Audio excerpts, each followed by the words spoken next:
Hello. नमस्कार दोस्तों। आ, अपने YouTube चैनल पे एक बार फिर आप सभी का स्वागत। आज हम लोग बात करेंगे भारत में अभी जो G20 शिखर सम्मेलन 18वां शिखर सम्मेलन हुआ है उसके बारे में। उसमें क्या क्या हुआ है, कौन कौन सी संधियां हुई हैं और सम्मेलन का क्या थीम था, इसमें भारत को क्या फायदा मिला।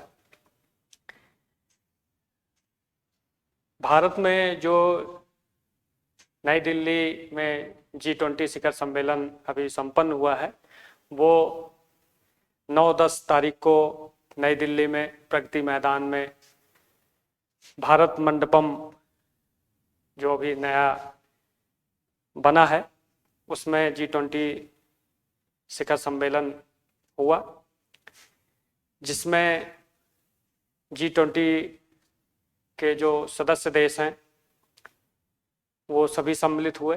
उसके अलावा जो भारत ने अपने मित्र राष्ट्रों को, जो गेस्ट राष्ट्रों को बुलाया था, लगभग 9 राष्ट्रों को, वो भी उसमें आए थे। और 10 से ज़्यादा अंतर्राष्ट्रीय संगठन, जिसमें विश्व बैंक, IMF, विश्व स्वास्थ्य संगठन, यूनाइटेड संयुक्त राष्ट्र संघ, आसियान के जो अध्यक्ष थे वो, उसके बाद साउथ अफ्रीकी जो यूनियन है उसके अध्यक्ष इसमें सम्मिलित हुए थे, और 19 देशों के राष्ट्राध्यक्ष,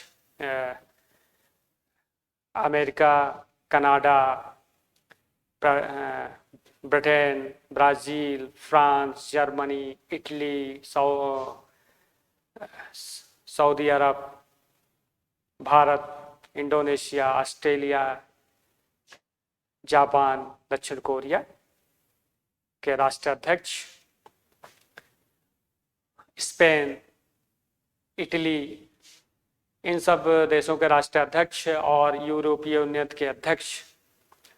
उसके अलावा जो हमारे गेस्ट देश के रूप में बांग्लादेश, UAE, ओमान, कतर, मिस्र जैसे देश जो है इसमें सम्मिलित हुए। इनकी संख्या 9 के करीब थी। भारत में जो G20 शिखर सम्मेलन हुआ है उसका जो एक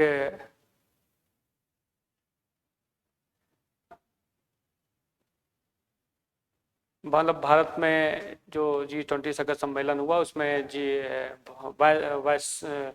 वसुंधरा कुटुंबकम, जिसका अर्थ है विश्व एक परिवार है, जिसमें भारत की तरफ से ये थीम दी गई थी कि एक परिवार, एक पृथ्वी और एक भविष्य, वन अर्थ, वन फैमिली और वन फ्यूचर, जिस पे अलग अलग मीटिंगें हुई।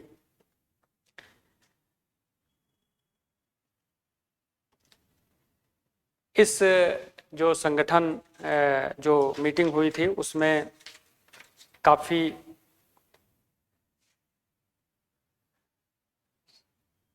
संधियां हुई, द्विपक्षीय वार्ताएं हुई, आगे का रोड मैप हुआ, और सबसे ज़्यादा जो एक वो हुआ G20 शिखर, इस दिल्ली शिखर सम्मेलन में, कि अफ्रीकी यूनियन जो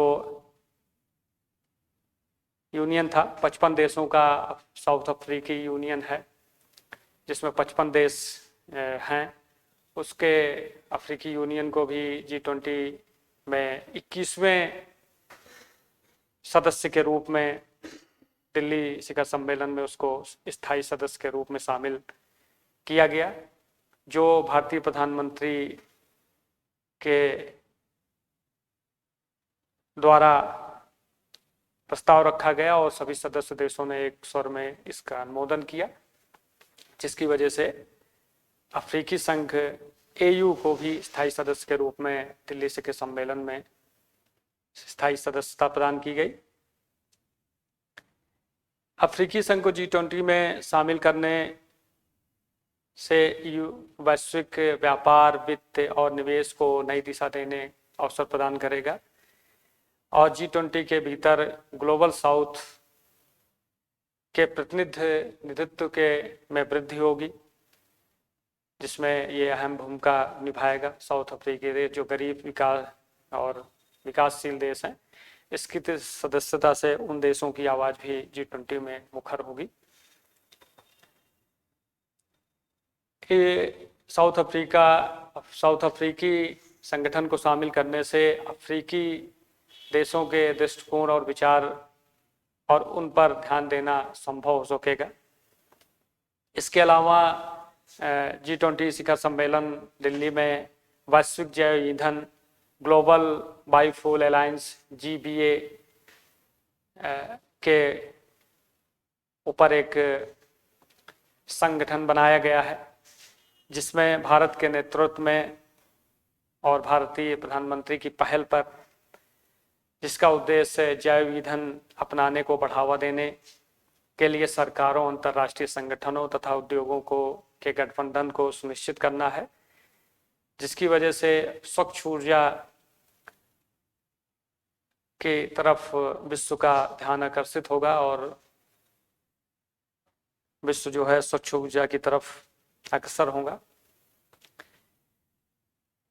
जैव ईंधन को ऊर्जा संक्रमण के एक प्रमुख घटक के रूप में स्थापित करना तथा रोजगार सृजन और आर्थिक विकास में योगदान देना है।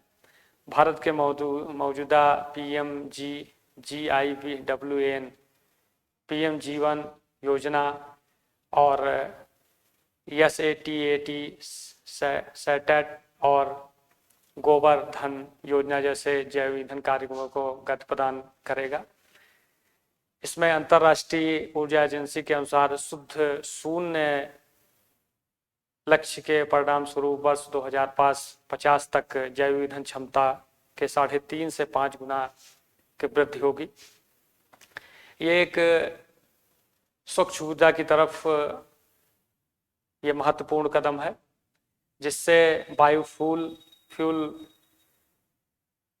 के ज़्यादा से ज़्यादा यूज करने में सदस्य देश इसमें भागीदारी निभाएंगे। जो ग्लोबल बायोफ्यूल अलायंस में जो गठन और संस्थापक सदस्य हैं, इस गठबंधन की शुरुआत 9 आरंभिक सदस्य देशों के Bharat, America, Brazil, Argentina, Bangladesh, Italy, Mauritius, दक्षिण अफ्रीका और संयुक्त राज्य अरब अमीरात के साथ की गई है। गैप के सदस्य देश जैव ईंधन के प्रमुख उत्पादक और उपभोक्ता हैं। इथेनॉल के उत्पादन में संयुक्त राज्य अमेरिका द्वारा 52%, ब्राजील द्वारा 30% और भारत द्वारा 3% के साथ लगभग 85% के योगदान के साथ इन देशों में इसकी लगभग 81% खपत भी होती है। इसके शामिल होने के लिए 19 देशों और 12 अंतर्राष्ट्रीय संगठनों में पहले ही सहमति व्यक्त हो गई थी। जैव गठबंधन का समर्थन करने वाले देश जिन्हें G20 में आमंत्रित किया गया है, उसमें बांग्लादेश, सिंगापुर, मॉरिशस और संयुक्त अरब अमीरात है। वैश्विक जैव ईंधन गठबंधन में गैर सदस्य देश Iceland, Kenya, Guyana, Paraguay, Seychelles, Sri Lanka, Uganda और फिनलैंड हैं।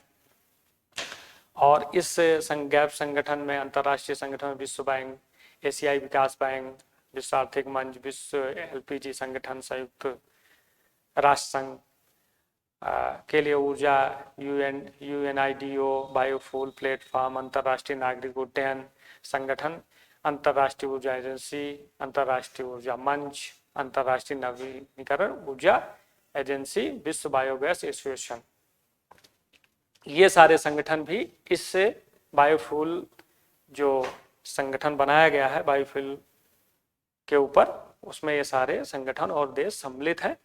और इनका लक्ष्य है कि आगे आने वाले समय में, आने वाले सालों में स्वच्छ ऊर्जा और के क्षेत्र में और तेजी से काम किया जाए, जिससे प्रदूषण को कम किया गया, जैव ईंधन जो जीवाश्म ईंधन है उसकी खपत को कम किया जाए जिससे पर्यावरण प्रदूषण कम हो। दूसरा एक काम हुआ है जो भारत की अध्यक्षता में G20 शिखर सम्मेलन में भारत मध्य पूर्व यूरोपीय आर्थिक गलियारा, इस पे एक सहमत बनी है। इसको IMEC के नाम से भी जानते हैं।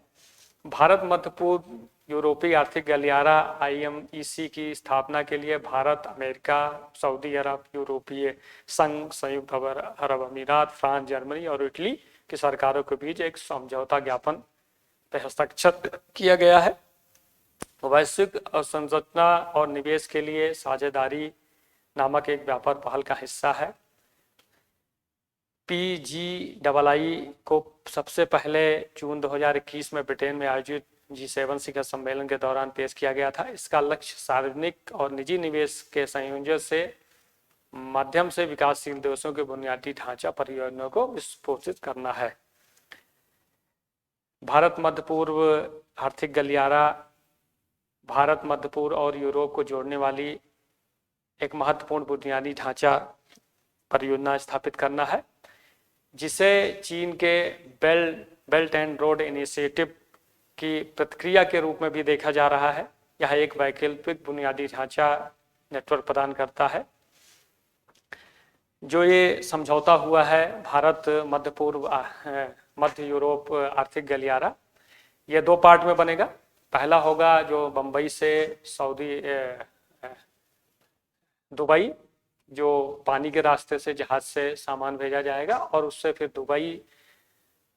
दुबई से सऊदी अरब से जॉर्डन और इजराइल के बंदरगाह तक रेल नेटवर्क स्थापित किया जाएगा। और इसी के साथ साथ हाइड्रोजन पाइपलाइन और नेटवर्क केबल जो बिछाई जाएगी साथ साथ, ताकि निर्बाध संचार माध्यम भी निर्बाध रूप से चलता रहे। और ये रेल नेटवर्क से साथ जोड़ा जाएगा और उसके बाद फिर वो काला सागर से होते हुए वो ब्रिटेन और फ्रांस, जर्मनी, इन देशों तक पानी की जहाज से सामान भेजा जाएगा। इससे भारत के व्यापार में लगभग 40% की वृद्धि होगी और जो अभी 24 दिन का समय लगता है सामान पहुंचने में, वो घटकर 40 दिन का समय लगता है, वो घटकर अब 24 दिन के करीब समय लगेगा। तो इससे ईंधन बचत होगी, टाइम कम लगेगा और तेजी से सामान अपने गंतव्य तक जाएगा। और जो और देश हैं अगल बगल, उनको भी इससे काफ़ी फायदा मिलेगा और ये परियोजना को और भी देशों के साथ जोड़ा जा सकता है ताकि उनको भी व्यापार की आसानी हो। ये एक तरह से चीन के बेल्ट एंड रोड इनिशिएटिव के पूरक के रूप में है, क्योंकि उसके चीन की परियोजना की वजह से छोटे छोटे देश कर्ज के जाल में फंसते जा रहे हैं और वो अपने प्रभाव में लेकर उल्टे सीधे भी काम करवाते रहते हैं, उन पर प्रभाव जमाता है, उनके इंफ्रास्ट्रक्चर पे कब्जा करना, उनकी ज़मीनों पे वो करना। जैसे अभी श्रीलंका में हंटनगोटा जो बंदरगाह था उसको 90 साल के लीज पे ले लिया। तो ऐसी चीज़ें करने, मतलब उसको रोकने के लिए एक तरह से ये इस पे हस्ताक्षर हुआ है और 3 महीने के अंदर इसमें रिपोर्ट पेश की जाएगी और फिर इस पे काम चलेगा। तो एक ये दूसरा ये काम हुआ है G20 शिखर सम्मेलन में। उसके अलावा वित्तीय समावेशन दस्तावेज के लिए G20 ग्लोबल पार्टनरशिप, विश्व बैंक द्वारा तैयार वित्तीय समावेशन दस्तावेज के लिए G20 ग्लोबल पार्टनरशिप के केंद्र में सरकार के द्वारा पिछले 1 दशक में भारत के डिजिटल पब्लिक इंफ्रास्ट्रक्चर DPI में परिवर्तनकारी प्रभाव की सराहना की गई है। भारत में जो डिजिटलीकरण हुआ है इस 9-10 सालों में, जिसमें UPI के द्वारा लेन देन और डायरेक्ट बेनिफिट ट्रांसफ़र, जो सरकार लोगों को आर्थिक तौर पर मदद करती है, योजनाओं के माध्यम से उसमें डिजिटलीकरण कैसे प्रमुख भूमिका निभा रहा है। और आज के टाइम में विश्व में सबसे ज़्यादा डिजिटल प्लेटफॉर्म जो यूज हो रहा है वो भारत में हो रहा है।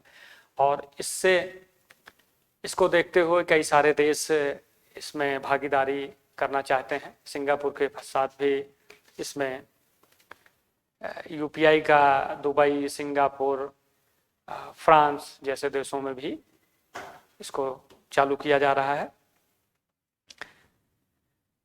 यह दस्तावेज निम्नलिखित पहलुओं को बल देता है जिसमें डीपीआई प्रदेश को आकार देने में बड़ी भूमिका निभाई है। भारत के डीपीआई दृष्टिकोण ने केवल 6 वर्षों में 47 वर्षों की वित्तीय समावेशन प्रगति हासिल की है। मतलब जो डिजिटलीकरण हुआ है इसकी वजह से जो काम 6 वर्ष में हुआ है, अगर मतलब जो काम 47 वर्षों में होना चाहिए था वो 6 वर्ष में हुआ है। और इसी तरह जैसे जनधन, आधार, मोबाइल, जैम, जो जनधन योजना के द्वारा खाते खोलना, फिर उसको आधार से लिंक करना और फिर उसको मोबाइल से लिंक करना, और इससे क्या होता है कि जो सरकारी योजनाएं हैं या जो वित्तीय समावेशन है उसमें लिंकेज खत्म हो गया है। ट्रिनिटी की वजह से की सहायता से वित्तीय समावेशन दर को वर्ष 2008 में 25% से बढ़कर 6 वर्षों के भीतर 80% से अधिक हो गया है। विभिन्न वित्तीय ढांचे, राष्ट्रीय नीतियों और आधारित सत्यापन ने डीपीआई की स्थापना में अहम योगदान दिया है। प्रधानमंत्री जनधन योजना की सफलता पे भी इस G20 शिखर सम्मेलन में काफी प्रकाश डाला गया है। प्रधानमंत्री जनधन योजना खातों की संख्या 147.2 बिलियन मार्च 2015 से 3 गुना बढ़कर 462 मिलियन 2022 तक हो गई है। इसमें 56% महिलाओं की भागीदारी है।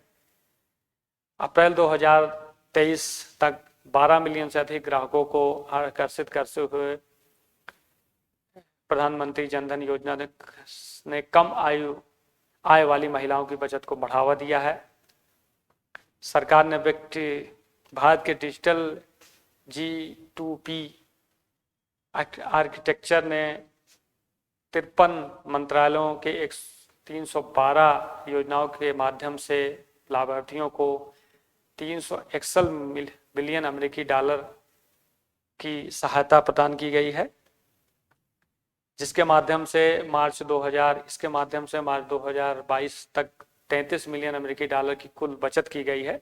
जो पैसा गलत हाथों में चला जाता था या पहले जो योजनाएं चलती थी उनका सही लाभ लोगों तक सही लाभ नहीं पहुंच पाता था, उससे 33 मिलियन अमेरिकी डॉलर की बचत की है अभी तक सरकार ने।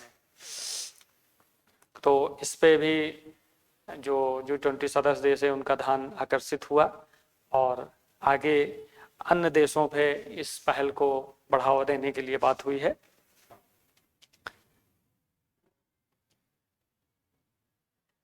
एकीकृत भुगतान इंटरफेस यूपीआई जो मैंने पहले बताया कि उपयोग में उत्तरोत्तर वृद्धि हुई है। मई 2023 में 9.41 बिलियन से अधिक यूपीआई लेन देन हुआ है, जिसकी कीमत 14 ट्रिलियन रुपए थी।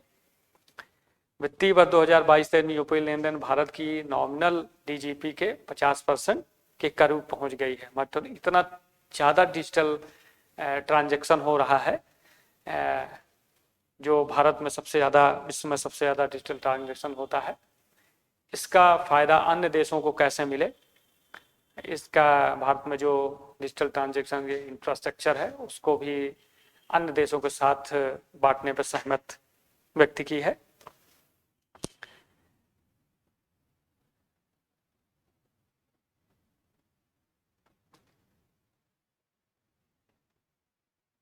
इसमें कई चीज़ें हुई हैं, जैसे निजी क्षेत्र की व्यवस्था, केवाईसी अनुपालन लागत में कमी, सीमा पार भुगतान, यूपीए पे न्यू लिंकेज के कारण सिंगापुर के साथ सीमा पार से त्वरित और सस्ते भुगतान सुनिश्चित हुआ है। अकाउंट एग्रीमेंट फ्रेमवर्क 13 मिलियन सहमत के साथ डेटा साझा करने के लिए 1.13 बिलियन खातों को सक्षम किया गया है। जैसे काम भी G20 में ये प्रमुख विषय रहे हैं। G20 शिखर सम्मेलन 2023 की जो प्रमुख विशेषताएं रही हैं, इसमें वर्ष 2030 तक वैश्विक नवीकरण ऊर्जा क्षमता को 3 गुना बढ़ाने पर सहमत व्यक्त हुई है। G20 देशों ने वैश्विक नवीकरण ऊर्जा क्षमता को 3 गुना करने की दिशा में काम करने का वादा किया है। अंतर्राष्ट्रीय ऊर्जा एजेंसी ने एक आकलन के अनुसार इस लक्ष्य को पूरा किया जाता है तो 2030 तक 7 अरब टन कार्बन डाइऑक्साइड उत्सर्जन से बचा जा सकता है। यह ग्लोबल वार्मिंग को 1.3 जो टेम्परेचर है डिग्री सेल्सियस तक सीमित रख सकता है। जो ग्लोबल वार्मिंग के विश्व का टेम्परेचर बढ़ रहा है उसको भी 1.5 तक सीमित करने का लक्ष्य रखा गया है, मतलब वो पूरा हो जाएगा। जीवाश्म ईंधन में स्वच्छ ऊर्जा विकल्पों की ओर एक महत्वपूर्ण संक्रमण का प्रतिनिधित्व करता है।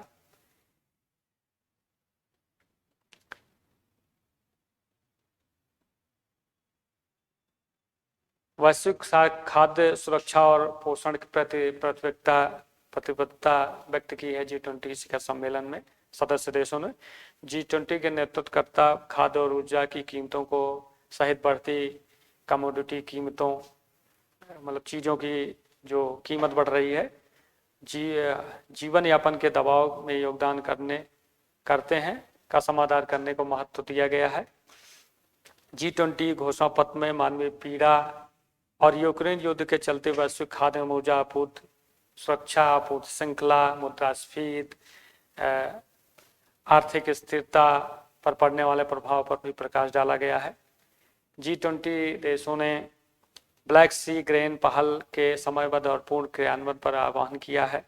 G20 की अध्यक्षता के दौरान कार्य समूह के 2 पहलुओं पर ऐतिहासिक सम्मत प्राप्त की है। खाद्य सुरक्षा और पोषण का दक्कन 2020 G20 उच्च स्तरीय सिद्धांत और महर्षि नामक कदम पहल की गई है।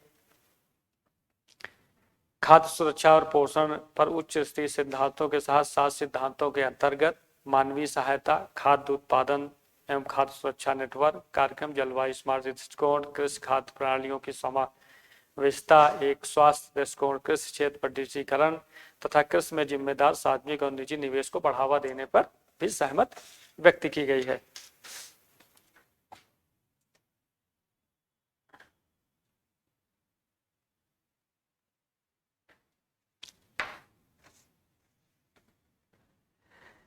और G20 शिखर सम्मेलन में छोटे हथियारों और आतंकवादियों के सुरक्षित ठिकानों को नष्ट करने 2023 की नई दिल्ली घोषणा पिछली G20 घोषणाओं विशेष रूप से 2015 के तुर्की घोषणा पर आधारित है, जिसमें आतंकवाद की कड़ी निंदा की गई है। वर्ष 2022 के G20 बाली नेतृत्वकर्ताओं की घोषणा जो मुख्य रूप से आतंकवाद के वित्त पोषण और वित्तीय कार्यबल FATF को मजबूत करने पर ध्यान केंद्रित किया गया है के विपरीत नई दिल्ली घोषणा में आतंकवाद से संबंधित विभिन्न चिंताएं व्यक्त शामिल की गई हैं। G20 घोषणा पत्र में आतंकवाद के सभी स्पष्ट रूपों और अभिव्यक्तियों की निंदा की गई है। इस घोषणा में वैश्विक परिसंपत्ति पुनर्प्राप्ति नेटवर्क को बढ़ाने और आपराधिक गतिविधियों से अर्जित धन की रिकवरी के लिए FATF के प्रयासों को समर्थन करता है। इसमें G20 शिखर सम्मेलन में स्वास्थ्य देखभाल के लचीलापन और अनुसंधान नई दिल्ली की नेतृत्व में घोषणा के में स्वास्थ्य देखभाल पर काफ़ी बल दिया गया है। यह एक लचीला स्वास्थ्य देखभाल प्रणाली के निर्माण, लचीला, न्यायसंगत, सतत और संवेदनशील स्वास्थ्य प्रणाली बनाने के लिए वैश्विक स्वास्थ्य संगठन व्यवस्था को मजबूत करने हेतु प्रतिबद्ध है। इस पहल पर विश्व स्वास्थ्य संगठन WHO की केंद्रीय भूमिका है। इसका लक्ष्य आगामी 2 से 3 वर्षों के अंदर प्राथमिक स्वास्थ्य देखभाल स्वास्थ्य क्षेत्र में कार्यबल और आवश्यक स्वास्थ्य सेवाओं के महामारी से पहले के स्तर के पर बढ़ाना है। तपेदिक और एड्स जैसी मौजूदा महामारियों का समाधान करने के लिए अतिरिक्त G20 विस्तारित कोविड पर शोध के महत्व को रेखांकित किया गया है। भारत की G20 अध्यक्षता में आधुनिक चिकित्सा के साथ साथ साक्ष्य आधारित पारंपरिक शिक्षा पद्धतियों के एकीकरण पर भी जोर दिया गया है। इसमें वन हेल्थ दृष्टिकोण में एक ही तंत्र के अंदर पशुओं, पादपों और मनुष्यों के में बीमारियों को ट्रैक करने अपनाने पर जोर दिया गया है। G20 वित्त ट्रैक जो समझौते हैं, भारत की G20 की अध्यक्षता में क्रिप्टो करेंसी के लिए एक समृद्ध और व्यापक नीति एवं नीतिगत ढांचा की नींव रखी गई है। इसमें क्रिप्टो परिसंपत्ति विनिमय हेतु वैश्विक सहमति पर जोर दिया गया है। G20 देशों ने विश्व स्तर पर उच्च विकासात्मक मांगों को पूरा करने के लिए अधिक मजबूत और प्रभावी बहुपक्षीय बैंकों MDB की तत्काल आवश्यकता को रेखांकित किया गया है। वित्तीय समावेशन के लिए डिजिटल सार्वजनिक बुनियादी ढांचे के इंडिया स्टैक मॉडल को एक आशाजनक दृष्टिकोण के रूप में स्वीकार किया गया है। G20 देशों की नई दिल्ली घोषणा में क्रिप्टो परिसंपत्तियों पारिस्थितिकी तंत्र के तेजी से विकास से जुड़े प्रमुखों को निगरानी पर जोर देती है। भारत मार्कोसुरी तरहीजी व्यापार समझौता। भारत और ब्राजील ने आर्थिक संबंधों को बढ़ावा देने के लिए भारत मार्कोसुर PTA की विस्तार हेतु मिलकर कार्य करने पर सहमति व्यक्त की है। मार्कोसुर लैटिन अमेरिका के एक व्यापारिक समूह है जिसमें ब्राजील, अर्जेंटीना, उरुग्वे और पराग्वे शामिल हैं। भारत मार्कोसुर पेटा 1 जून 2009 को प्रभाव में आया था। इसका उद्देश्य उन चुनिंदा वस्तुओं पर सीमा शुल्क को खत्म करना था जिन पर भारत और मार्कोसुर ब्लॉक के बीच सहमति बनी थी। जलवायु वित्त पोषण प्रतिबद्धता पर भी सहमत बनी है। यह विकासशील देशों के लिए 2030 से पहले की अवधि में 5.8 और 5.9 ट्रिलियन अमेरिकी डॉलर और 2050 तक शुद्ध उत्सर्जन प्राप्त करने हो स्वच्छ ऊर्जा प्रौद्योगिकी के लिए प्रतिवर्ष 4 ट्रिलियन अमेरिकी डॉलर की वित्तीय सहायता की आवश्यकता को रेखांकित किया गया है। भारत का सांस्कृतिक प्रदर्शन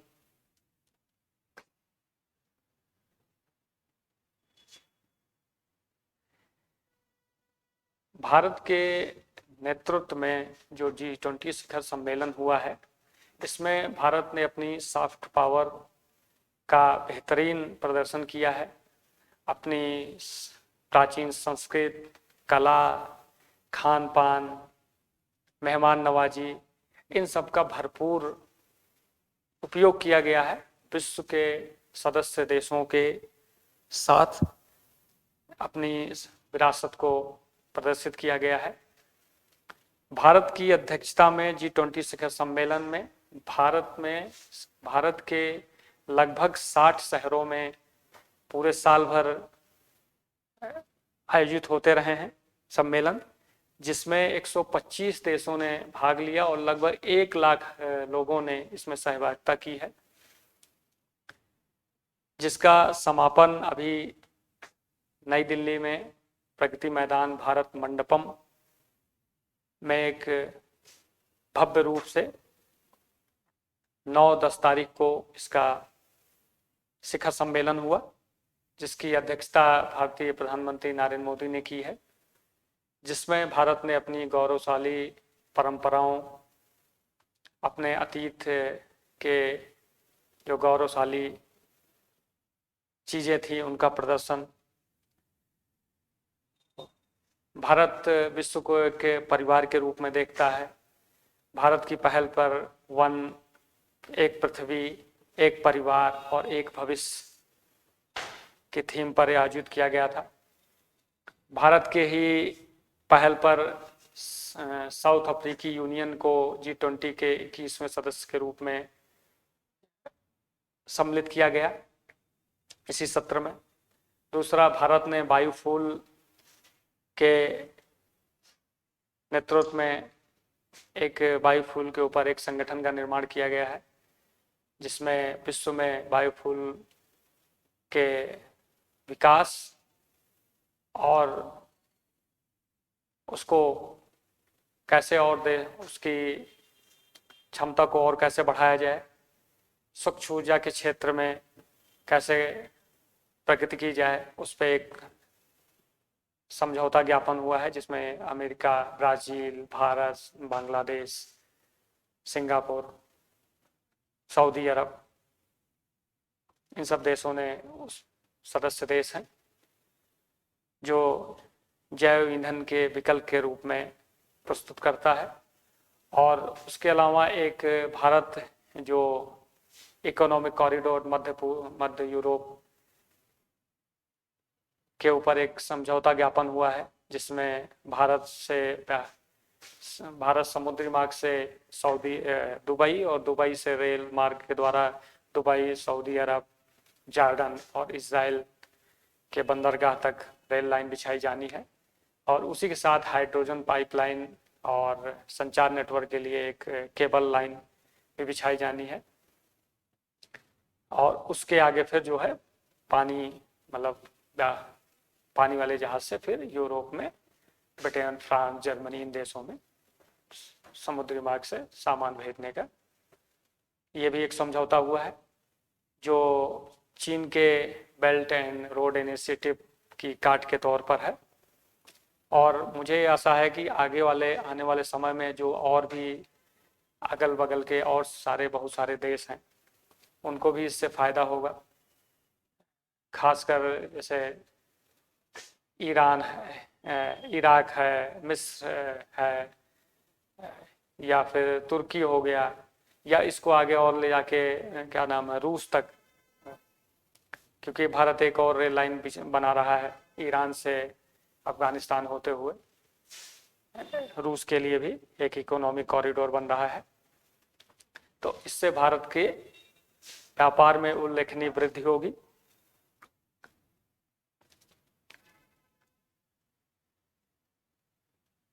भारत की अध्यक्षता में अपने G20 शिखर सम्मेलन में अपनी सांस्कृतिक विरासत, संगीत, लोक संगीत, अपनी कला, अपने मेहमान नवाजी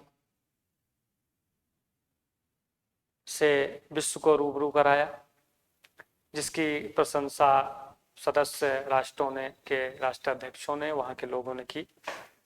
और जो अंतर्राष्ट्रीय संगठन आए थे, उन्होंने भी भारत की अध्यक्षता का भरपूर समर्थन किया। इसके अलावा भारत और अन्य सदस्य राष्ट्रों के बीच में 16 द्विपक्षीय वार्ताएं भी हुई हैं। इसी तरह भारत और अमेरिका के सहयोग में G20 शिखर सम्मेलन में से लचीली सेमीकंडक्टर आपूर्ति श्रृंखला और दूरसंचार बुनियादी ढांचे पर ध्यान करते हुए भारत और संयुक्त राज्य अमेरिका अपनी प्रौद्योगिकी साझेदारी को मजबूत करने पर जोर दिया है।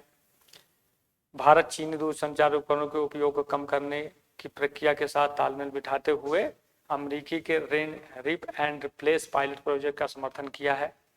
भारत और अमेरिका ने अंतरिक्ष एवं कृत्रिम बुद्धिमत्ता AI जैसे नए तथा उभरते क्षेत्र में विस्तारित सहयोग के माध्यम से भारत अमेरिकी प्रमुख रक्षा साझेदारी को मजबूत करने और विविधतापूर्ण बनाने पर प्रसन्नता व्यक्त की है।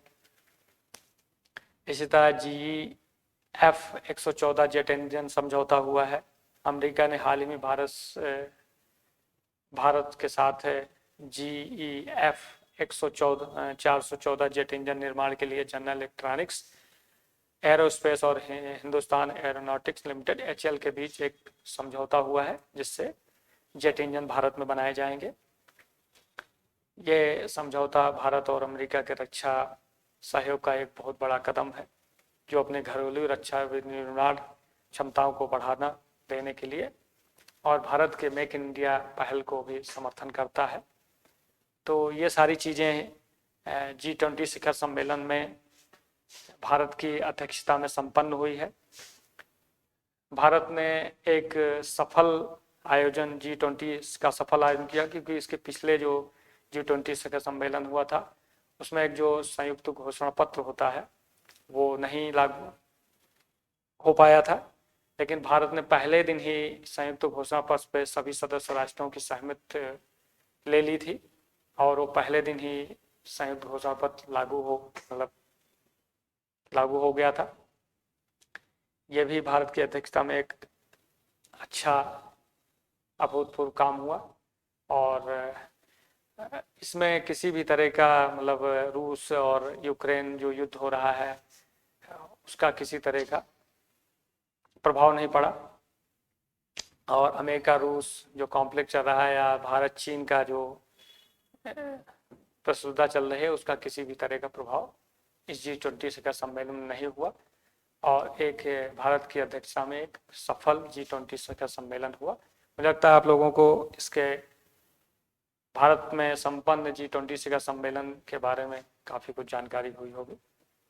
ये मेरा YouTube चैनल है @PoliticsScience 2023। इसको आप लोग ज़्यादा से ज़्यादा लाइक सब्सक्राइब करें, शेयर करें लोगों के साथ। धन्यवाद। जय हिंद।